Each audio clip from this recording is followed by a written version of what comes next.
السلام علیکم ورحمۃ اللہ وبرکاتہ۔ بسم اللہ الرحمن الرحیم۔ یا مقلب القلوب ثبت قلبی علی دینک۔ اے دلوں کو پھیرنے والے، تو میرے دل کو اپنے دین پر ثابت قدم رکھنا۔ آج ہم کریں گے سورۃ البقرہ آیت نمبر 179 سے 183 ترجمہ اور تفسیر کے ساتھ۔ ان آیات میں ہم جان سکیں گے کہ وصیت کا حکم کیوں دیا گیا اور اس کے پیچھے کیا حقیقت ہے۔ آپ سے گزارش ہے کہ میرے چینل قرآن اسپرٹ کنیکٹ کو سبسکرائب کر دیں اور بیل آئیکن کو لازمی کلک کر دیجیے گا تاکہ میری نیو اپ کمنگ ویڈیوز کے نوٹیفیکیشن آپ کو مل سکیں۔ اعوذ باللہ من الشیطان الرجیم، بسم اللہ الرحمن الرحیم۔ سورۃ البقرہ آیت نمبر 179۔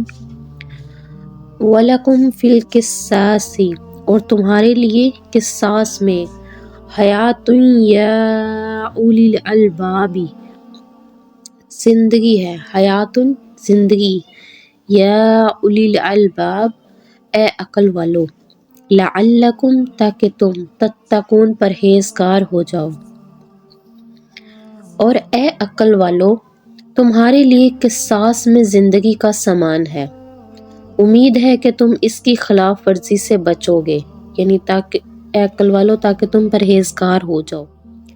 قصاص کے بارے میں مکمل تفصیل آپ کو اس سے پچھلی ویڈیو میں مل جائے گی، جس کا لنک آپ کو اوپر آئی بٹن پر بھی مل جائے گا۔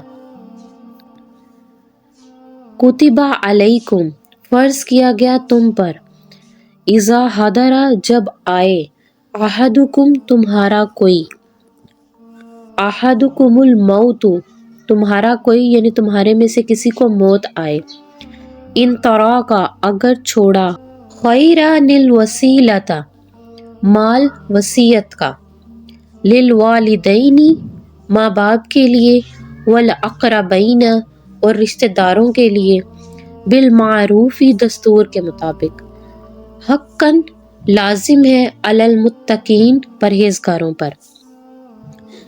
یعنی تم پر فرض کیا گیا ہے کہ اگر تم میں سے کوئی اپنے پیچھے مال چھوڑ کر جانے والا ہو تو جب اس کی موت کا وقت قریب آ جائے، وہ اپنے والدین اور قریبی رشتہ داروں کے حق میں دستور کے مطابق وصیت کرے۔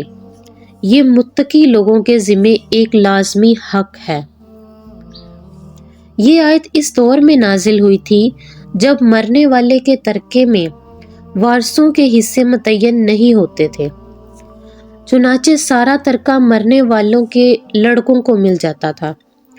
اس آیت نے یہ فرض قرار دیا کہ ہر انسان مرنے سے پہلے اپنے والدین اور دوسرے رشتہ داروں کے حق میں وصیت کر کے جائے اور یہ واضح کرے کہ ان میں کسی کا کتنا حصہ ہے۔ ابھی قانون وراثت نازل نہیں ہوا تھا، اس زمن میں یہ ابتدائی قدم اٹھایا گیا۔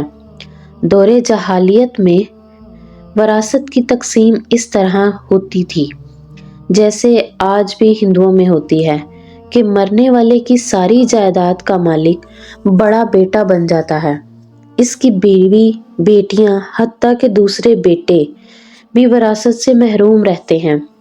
چنانچہ یہاں وراثت کے بارے میں پہلا حکم دیا گیا کہ مرنے والا یعنی والدین اور اقربا کے بارے میں وصیت کر کے جائے تاکہ ان کے حقوق کا تحفظ ہو سکے۔ پھر جب سورہ نساء میں اللہ تعالیٰ نے پورا قانون وراثت کا بیان فرما دیا تو اب یہ آیت منسوخ شمار ہوتی ہے۔ البتہ اس کے ایک جز کو نبی کریم صلی اللہ علیہ وآلہ وسلم نے باقی رکھا کہ مرنے والا اپنا 1/3 مال کے بارے میں وصیت کر سکتا ہے، اس سے زیادہ نہیں، اور یہ کہ جس شخص کا وراثت میں حق مقرر ہو چکا ہے اس کے لیے وصیت نہیں ہوگی، وصیت غیر ورثہ کے لیے ہوگی۔ مرنے والا کسی یتیم کو، بیوہ کو، یا کسی یتیم خانے کو یا کسی دینی ادارے کو اپنی وراثت میں سے کچھ دینا چاہے تو اسے حق حاصل ہے کہ 1/3 کی وصیت کر دے۔ باقی 2/3 میں لازمی طور پر قانونی وراثت کی تنقید ہوگی۔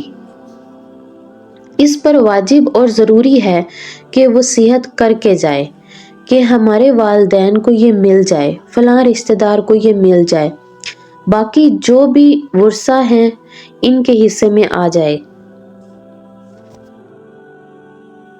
فمن بدلہ، فمن پھر جو، بدلہ بدل دے اسے، بعد ما سمعہ اس کو سنا، فإنما تو صرف اسمہ اس کا گناہ، علی الذین اس پر جو لوگ، یبدلونہ اسے بدلا، ان اللہ بے شک اللہ، سمیع العلیم سننے والا اور جاننے والا ہے۔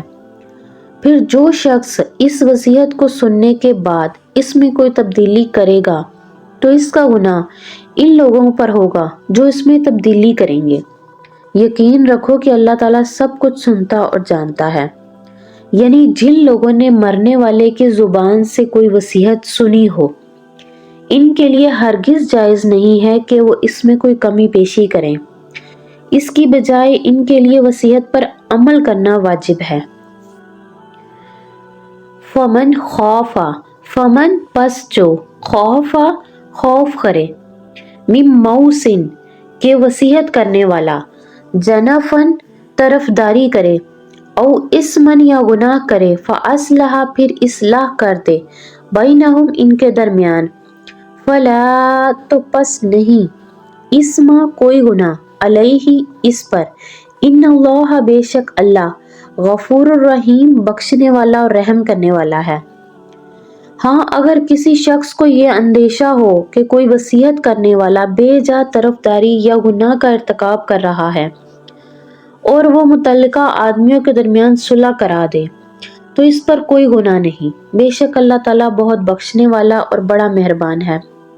مطلب یہ ہے کہ اگر کوئی وصیت کرنے والا ناانصافی سے کام لے اور کوئی اسے سمجھا بجھا کر اپنی وصیت میں مرنے سے پہلے تبدیلی کرانے پر آمادہ کر دے تو یہ جائز ہے۔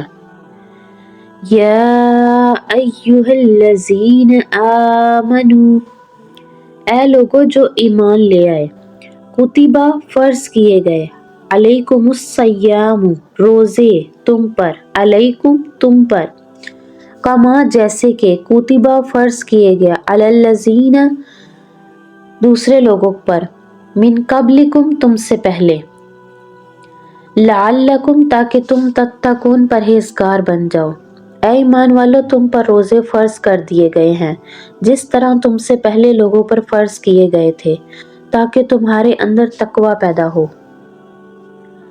صدق اللہ العظیم۔